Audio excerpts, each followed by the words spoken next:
Hello दोस्तों, sorry बीच में थोड़ा सा डिस्टरबेंस हो गया था, मेरा एक कॉल आ गया था। तो जैसा कि आपने भगवान विष्णु की वो फोटो देखी होगी जिसमें भगवान विष्णु शेषनाग पर लेटे हुए हैं और उनके नाभि से एक कमल निकला है, उस कमल पर भगवान ब्रह्मा बैठे हुए हैं। तो उस फोटो का मतलब समझिए कि जब भगवान विष्णु योग निद्रा में होते हैं तो ब्रह्मांड उनके बाहर होता है और जब भगवान विष्णु जाग रहे होते हैं तो वही ब्रह्मांड उनके शरीर के अंदर विराजमान होता है। ठीक है ना। ये जो ब्रह्मा उनके नाभि कमल से उनकी योग निद्रा के समय बाहर निकले हुए हैं, ये ही एक मतलब हमारा संसार मान सकते हैं कि अभी भगवान विष्णु सो रहे हैं और जब वो जागेंगे तो ब्रह्मांड उनके शरीर के अंदर होगा। लेकिन उनके सोने और उनके जागने के बीच का एक समय होता है जब वो ना ही सो रहे होते हैं ना ही जाग रहे होते हैं। उसे योग निद्रा बोलते हैं कि व्यक्ति की चेतना जागृत भी है और उसका शरीर रेस्ट भी कर रहा है। तो यही एक समय होता है जिसको हम विकल्प कहते हैं। अब यही कॉन्सेप्ट इन्होंने यहाँ पर भी लगाया है कि ब्रह्मांड के भगवान विष्णु के शरीर के अंदर जाने और शरीर से बाहर आने के समय को भी इन्होंने देखिए साइंटिस्टों ने बिग बैंग और बिग क्रंच के माध्यम से समझा दिया है। अब हम आगे बढ़ते हैं कि मोक्ष की बात मैं कर रहा था कि किसी भी व्यक्ति का जन्म या आत्मा जब मानव शरीर धारण करती है तो क्यों करती है। कोई भी आत्मा कर्मों या आत्मा बोल दें या परमात्मा बोल दें या कोई भी ऊर्जा अपने कर्मों से नहीं छूट सकती। जैसे कि भगवान कृष्ण ने भी गीता में या महाभारत के अध्याय में बताया है कि कर्मों के जो बंधन थे उसने भगवान कृष्ण को भी बांधा था। महाभारत के युद्ध में सबके वंश का विनाश हुआ, लेकिन रक्त के छींटे भगवान कृष्ण के भी हाथों पर गए। जब गांधारी ने श्राप दिया उनके कर्मों के कारण तो भगवान कृष्ण ने अपने ही हाथों से अपने यदुवंश का नाश कर दिया था। उसी प्रकार जब कोई व्यक्ति जन्म लेता है, धीरे धीरे बड़ा होता है और कर्मों के बंधन में बंधता जाता है। कुछ अच्छे कर्म करता है, कुछ बुरे कर्म करता है। इन्हीं बुरे कर्मों के कारण उस व्यक्ति को दोबारा जन्म लेना पड़ता है। अब उसके कर्मों के अनुसार उसका जन्म होता है और वो जन्म किस योनि में होगा, जैसा कि 84 लाख योनियां बताई गई हैं। इसमें कुछ लोग विवाद भी उत्पन्न करते हैं कि 84 लाख योनियां हैं, तो आप बताइए 84 लाख योनियां कैसे हो सकती हैं। वो मैं भी बताता हूँ, मतलब मैं आपको एक्सप्लेन करने की कोशिश करूंगा। ये जो एक्सप्लेनेशन होगा ये मेरे खुद के विचार नहीं होंगे, ये मैंने जिस किताब में पढ़ा है उस किताब के आधार पर मैं आपको बताऊंगा। यदि आपको डाउट है तो आप उस किताब को रिफर कर सकते हैं। तो उन योनियों में जाता है, अपने कर्मों को भोगता है। यदि आप अच्छे कर्म करते हैं तो हो सकता है कि आप स्वर्ग प्राप्त करें, या हो सकता है आप मोक्ष प्राप्त कर जाएं, या हो सकता है कि स्वर्ग जाने के बाद जब आपके अच्छे कर्मों के फल आपको प्राप्त हो जाएंगे तो फिर वापस आप धरती लोक पर आएंगे, मानव रूप ग्रहण करेंगे। अब जैसे कि हिंदू धर्म में अलग अलग पंथ, अलग अलग संप्रदाय सामने आए। यहां से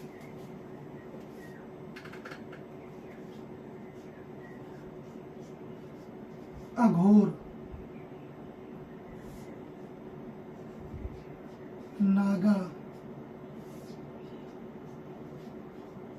जैन,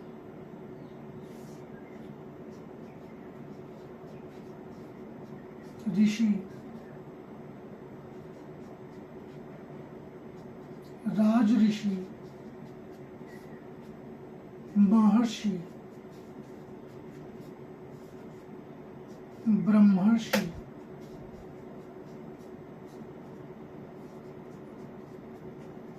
देव ऋषि। ठीक है।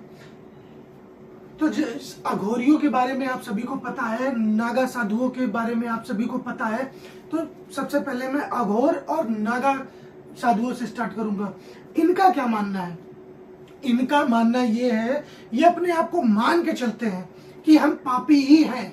हमने अपने पूरे जन्मों में पिछले जितने जन्म हैं हमने केवल पाप किए हैं, बुरे कर्म किए हैं, हमने पुण्य किए ही नहीं है। जैसे कि होता है ना कि पाप का घड़ा जब भर जाता है तो अपने आप फूट जाता है, उसी प्रकार ये मान के चलते हैं कि इन्होंने केवल पाप किए हैं, केवल पाप अपने पूर्व जन्मों में। ये जो जन्म मिला है, इस जन्म में ये अपने पापों का फल आगे जाके ना भोग के यही भोग के जाएंगे। तो ये क्या करते हैं, जैसे गिनती माइनस से भी चलती है, माइनस से 0, फिर 0 से प्लस। तो ये मानते हैं कि हम जितना ज्यादा कष्ट भोगेंगे हमारे जो कर्म है उतने ज्यादा नष्ट होंगे। हम कर्म करेंगे ही नहीं, अपने इस जीवन काल में हम कोई कर्म नहीं करेंगे। क्या करेंगे, हम लोगों की सहायता करेंगे, लोगों की मदद करेंगे। हम एक तरफ अपना प्लस तो मतलब पुण्य कर्म तो बढ़ाएंगे, लेकिन उसी तरफ पाप कर्म तो बचा नहीं जा सकता है। आपने जो बुरे कर्म किए उनसे बचा नहीं जा सकता है, तो हम उनको जलाएंगे। उनको जलाएंगे कैसे, किसी भी चीज को करने की दो विधियां होती हैं। जैसे आप कोई बुरा कर्म करते हैं तो उसका आपको पाप लगता है, उस पाप के कारण आप दुख भोगते हैं, संसार में आते हैं। तो वो क्या करते हैं, अपने शरीर को कष्ट देते हैं। कैसे कष्ट देंगे, खूब सर्दी, खूब बारिश, खूब धूप हो रही है, तप रही है जमीन, चप्पल नहीं पहनेंगे, नंगे पैर रहेंगे, शरीर को एकदम खाली रखेंगे। हिमालय में घोर ठंड में जहां लोग बड़ी बड़ी जैकेट पहन के नहीं रह सकते, वहां वो नंगे बदन रहेंगे, रूखा सूखा खाएंगे, अय्याशी नहीं करेंगे, ऐश्वर्य नहीं भोगेंगे, काम क्रोध लोभ मोह इन सब से बच के रहेंगे, काम वासना से बच के रहेंगे, लोभ से बच के रहेंगे, चोरी चकारी से बच के रहेंगे, ताकि किसी का भी अहित होने से उनके शरीर को या उनकी आत्मा मलिन ना हो। इससे हम अपने आप को बचाएंगे। ये ही इनकी मानसिकता है अघोरियों की या नागा साधुओं की। नागा साधुओं का तो एक खास बात है कि वो एक दिन में केवल 7 घर से ही भिक्षा मांगते हैं। यदि उनको 7 घरों में भिक्षा नहीं मिलती है तो उस दिन भूखे ही सो जाते हैं। 8वें घर से भिक्षा भी नहीं मांगते हैं। तो इनका क्या मानना है कि वो अपने आप को इतना ज्यादा कष्ट दें, इतना ज्यादा पीड़ा देंगे कि उनके सारे बुरे कर्म नष्ट हो जाएंगे।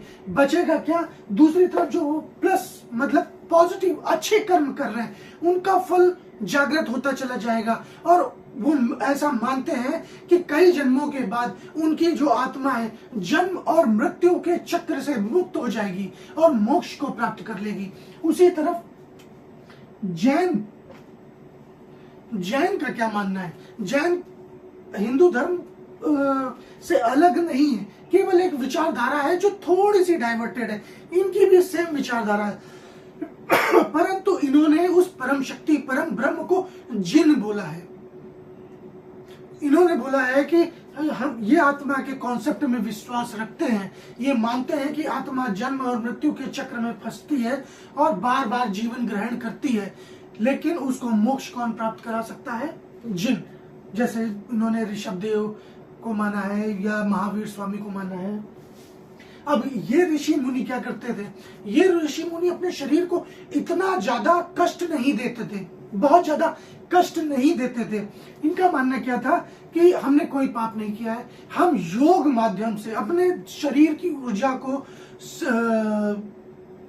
एक दिशा में प्रवाहित करेंगे और भगवान को पाएंगे। जैसा कि मैंने कल आपको बालक ध्रुव के बारे में बताया था, कैसे उसने भगवान विष्णु को पा लिया था। उसी तरह ये अपने आप को बहुत ज्यादा कष्ट नहीं देते, इनको जो खाने को मिलता है वो खा लेते हैं, वानप्रस्थ या संन्यास में ही रहते हैं और वहां भगवान की प्राप्ति करने की प्रयास करते हैं। अब यहाँ पर धर्म को लेकर हिंदू धर्म में अलग अलग विचारधाराएं हैं, जिसमें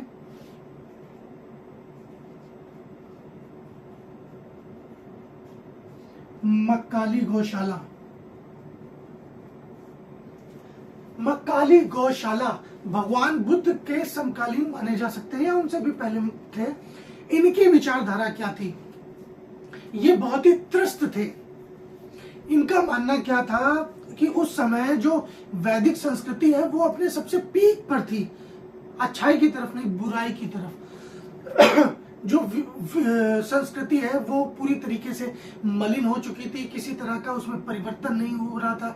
जैसा कि आप सभी को पता है कि पानी एक जगह ठहरा रहे तो वो दूषित हो जाता है, उसी प्रकार एक थोड़े समय के लिए 100-200 सालों के लिए हिंदू संस्कृति या सनातन संस्कृति स्थिर हो गई थी, उसमें नए विचारों का प्रादुर्भाव नहीं हो रहा था, वर्ण व्यवस्था प्रारंभ कर चुकी थी, पुरुष सूक्त का निर्माण हो गया था। आप सभी को जैसे पुरुष सूक्त के बारे में पता होगा, पुरुष सूक्त के अनुसार ब्राह्मण, क्षत्रिय और वैश्य जो थे वो वंशानुगत हो गए थे और श्रेष्ठता का समावेश हो गया था सनातन संस्कृति में। तो ऐसे समय में मक्काली गौशाला ने एक विचार रखा। ये किस विचारधारा के समर्थक थे? इन्होंने बोला पाप और पुण्य कुछ नहीं होता है, मोक्ष कुछ नहीं होता है, स्वर्ग कुछ नहीं होता है, स्वर्ग भी यही है, नरक भी यही है। ना पाप, मैं थोड़ा पानी पी लेता हूं।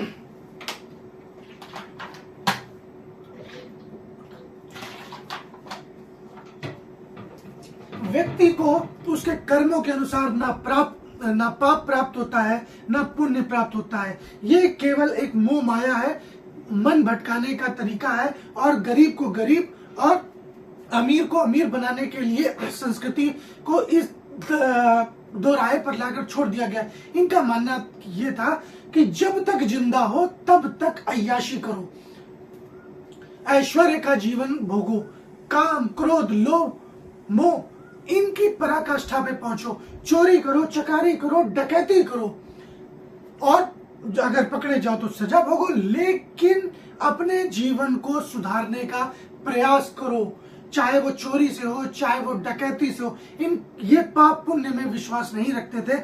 और बहुत अच्छी बात है कि इनकी विचारधारा समाज को क्लिष्ट करती, उससे पहले ही महात्मा बुद्ध और महावीर स्वामी ने समाज को एक नई दिशा प्रदान करी और धीरे धीरे मक्काली गौशाला की जो विचारधारा थी वो अपने आप समाप्त होकर खत्म हो गई। लेकिन आज के समय में देखें तो मक्काली गौशाला की विचारधारा को कोई बढ़ा नहीं रहा है, लेकिन अपने आप बढ़ रही है।